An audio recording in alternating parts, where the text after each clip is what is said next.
aspects of Palestine to me is the way that Salah ad-Din came back and gave justice to the city after it had experienced 88 years of oppression under colonial rule, under the Crusaders. The Crusaders, when they came in, they killed everybody. They killed other Christians, even though they claimed that they were going on a holy war for Christianity. They killed any Christians that were not part of their group or their denomination. These are European Christians coming into Palestinian Christians and murdering them. They murdered Jews, they murdered Muslims, they murdered everyone. And when we read history books, there are so many descriptions of the ways that the Crusaders ate babies, how they the blood was flowing in the streets, and it went all the way to the knees of the horses. When you visit Jerusalem, and may Allah subhanahu wa ta'ala honor us all with going to Aqsa over and over, Ya Rabb al-Alameen, Allahumma habrid masjid al-Aqsa, Ya Rabb al-Alameen, Ameen, Ya Rabb. When you see the stones and you walk in that area and you know that this is the same place that's been walked upon by prophet upon prophet, by righteous upon righteous, and also where so many people have been martyred in the name of whatever holy circumstance circumstance is the wrong word, but people have been martyred so over and over and over in the centuries there.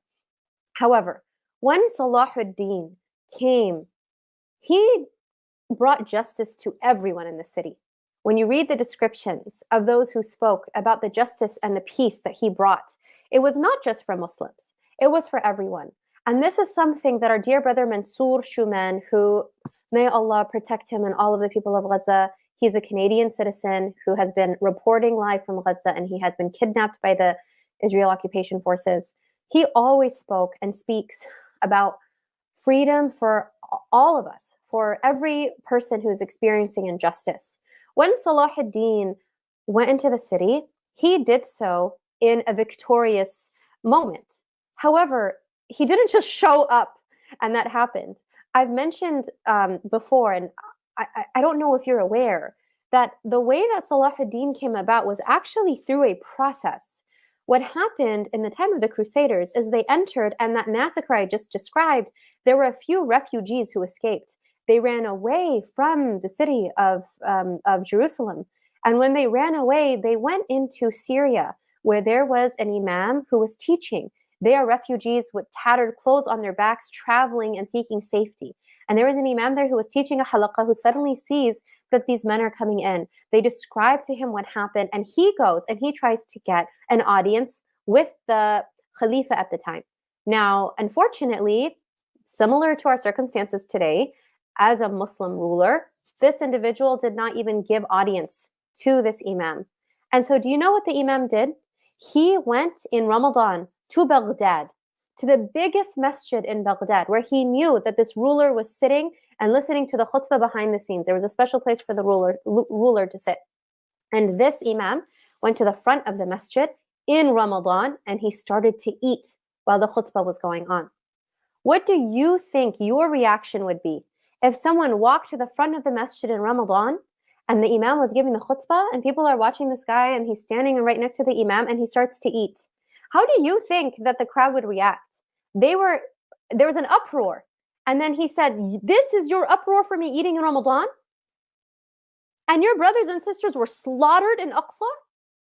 Now, it was 88 years from this point until the point when Salah ad-Din came back in. And in that time period, there was an educational campaign to help people begin to love and understand the importance of. And part of that was reestablishing a connection to the Quran and an understanding of Aqsa, of Al-Quds in the Quran. And that curriculum is where Salah ad-Din came through. So that before him, Imaduddin and then Nuruddin, when they set the foundation for freeing Aqsa, Salah ad-Din was ready. We are in this middle time period right now. Imaduddin before Nuruddin didn't see Aqsa. Nuruddin didn't see Aqsa. But they set the stage for Salah ad-Din to be able to go in with peace and prosperity for everyone, regardless of religion. Now, that curriculum that Salah ad-Din went through, because he wasn't religious from the very beginning, it was a process of his reconnection. And something I think is very important for us to all recognize. Right now, we see someone say, MashaAllah to that person, Tabarakallah to that person, MashaAllah to that person, Astaghfirullah to those people. What if the people we are saying Astaghfirullah to those people? What if one of them or all of them are the people who are going to change in some part of their life? Maybe because they're touched by your story. Maybe they're touched by the way that you interacted with them. Maybe they felt welcome at one point. And they may be the person who, like Salahuddin, does something like Salahuddin. But we would not be able to recognize them because that's not our perception of piety. Who Salahuddin was before was not our perception of who Salahuddin became. The way Salahuddin became Salahuddin, one of those connections was Quran. He would say that as important as the people who were protecting the innocent against the crusaders, as important as them were the people who were making dua for them in the middle of the night. That there is a connection, that there is a responsibility upon all of us to make dua in the middle of the night or in the middle of the day or whenever you can. Because when you feel so helpless, it doesn't mean that Allah isn't taking those dua and putting it in a place that we may not be able to see yet. We may never see in our lifetime. But they are being recorded and they are being saved, or they are being accepted in a way that we may not necessarily be able to perceive, but is truth. One of those ways that the curriculum of Nizam al-Mulk that he set, the focus was this reconnection to the Quran. And what I'd like to share with you is actually a story. Last Sunday, I did an event with Dr. Rania Awad and Ustada Suzanne Durrani. And Dr. Rania and Ustada Suzanne, Tabarakallah, they have their ijazah in the 10 qira'at. And they were telling us how they did it. They had both completed their ijazah in Hafs 20 years prior to completing their ijazah in the qira'at. 20 years prior. They both at the same time, in the same way, received their certification in one qira'ah of the Quran, in memorization, 20 years ago. And subhanAllah, at the time, Dr. Rania mentioned that there are so many scholars in Syria who are women who have authored books on Quran and authored books in all Islamic sciences. And she showed us the mushaf that she's holding. And it's a mushaf of the 10 qira'at. And it's this huge mushaf that shows all the different ways to recite the Quran. And she said that the scholar who wrote this, when she gave her the mushaf, she told her that this is for you. And Dr. Rania at the time was in medical school, and she was like, she has no idea when she's going to have the opportunity to do the 10 qira'at. It's like a very, very intense study and a very intense process to get your ijazah in the 10. And she said that she walked past that book for 20 years until it was time for her to do the 10. And Ustada Suzanne had a very similar story. And the reason I want to share their stories with you is, one, many of you know them. They're modern day examples, mashallah, of women who are doing incredible work and who have this deep connection with the Quran. But two, it took them 20 years before they were able to complete what they wanted to do, or were suggested, or someone made dua for them to do 20 years later. You may already have been trying to work with the Quran for the past 20 years, and you may feel like, at one time you were more righteous than you used to be. Or you may look back at a time in your life and think, I wish I was like that. I wish I had the time I had back then. Or you may just feel like you'll never be able to surmount the way that you feel right now. Maybe you're in a stage of life where you have a very young child or young children, and you just don't have the time to shower on your own, let alone spend hours upon hours upon hours studying Quran.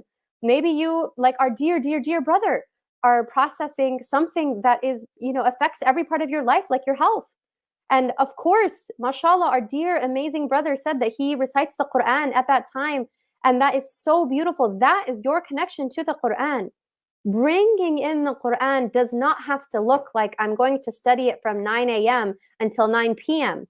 Bringing in the Quran so that we have a connection to the Quran as an ummah looks like being intentional in our relationship with it. Now, that's going to look different for different people. So, for example, You may be someone who has time and is like, I don't really know what to do with my time, but I do want to have a better connection with the Quran. Yes, enroll in a course, enroll in tafsir, enroll in finding a teacher and memorizing. Absolutely. But you may also be someone who just doesn't have that level of commitment right now. But maybe you would like to theoretically do that in the future. Make that intention. Make the intention for whatever you want and broaden that intention. I asked one of my Quran teachers yesterday, I said, do you know what dua, like I asked, can I tell you the dua that I make for you? And she responded and she said yes. And I told her, and it was related to Quran. And her response was, I've never thought of making that goal for myself, despite the fact that, mashallah, she already has ijazah in the 10 qira'at. And she already, mashallah, has so many other things of scholarship related to Quran. Her reaction wasn't, oh yeah, I'm already planning to do that. Her reaction was, I've never made that intention. Now I need to make that intention. There is always more to go to with the Quran. So one, I want you to just think about yourself. Someone is asking about the feelings of deficiency in our efforts for Palestine and sincerely continuing to strive for ihsan and aiding them. There are so many ways that we can, and inshallah we can discuss that general question during the Q&A. But a part of that I want to take is that our connection to the Quran makes a difference.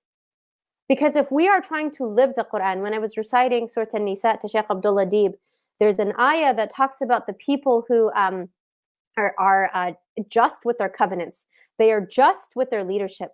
They are just in the way that they interact with people. And he pointed to this ayah, just this one ayah. And he said, if we all implemented this one ayah, if the Muslim leaders implemented this one ayah, we would not have injustice in our ummah. We would respond to injustice in a completely different way.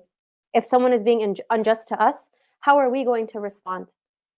That one of the ways truly that we can help this ummah in all parts of it is looking at the people who are taking the Quran when they are going to horrors we can't even ever express in our wildest nightmares, and then take from that and apply it into our own lives. So one, I'd like for all of us to take a moment and make an intention with the Quran. Maybe your intention is you want to memorize the whole Quran during your lifetime. Maybe your intention is you want to understand the tafsir of Surah Al-Fatiha, every single letter, every single harakah. You want to understand why Allah has a fatha on top of that letter instead of a kasra. Why did Allah use a dhamma instead of a fatha? Why? Or maybe your intention is that you want to create a workbook for children where they can connect to the Quran through coloring. And the only way that you can not the only way, but one of the ways that you can produce something like this is that you are going to have a very deep connection with Juz' Amma. You are going to listen to every podcast you can get your hands on about Juz' Amma, and then you're going to make this production. Whatever you see that you seek for the Quran, and you may feel like it's not enough. What I want you to know is that when you make the intention for the Quran, whether or not you complete that intention, the fact that you make it and the fact that you even try, Allah already has written you of those people. Allah already writes you as a person of the Quran when you make the intention to memorize it. So even if you don't finish, even if you don't get to where you wanted to go, but you are trying, Allah subhanahu wa ta'ala writes you as a person who did.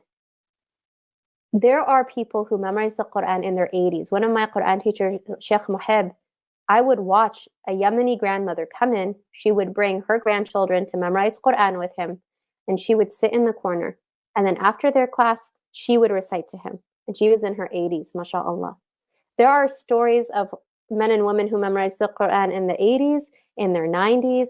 And one of the masters of Quranic recitation of our more contemporary time was Sheikha Saad, who into her 90s, men and women from around the world would travel to her to get ijazah from her because she had one of the shortest sanads, actually the shortest sanad in her time period, in a particular qira'ah of the Quran.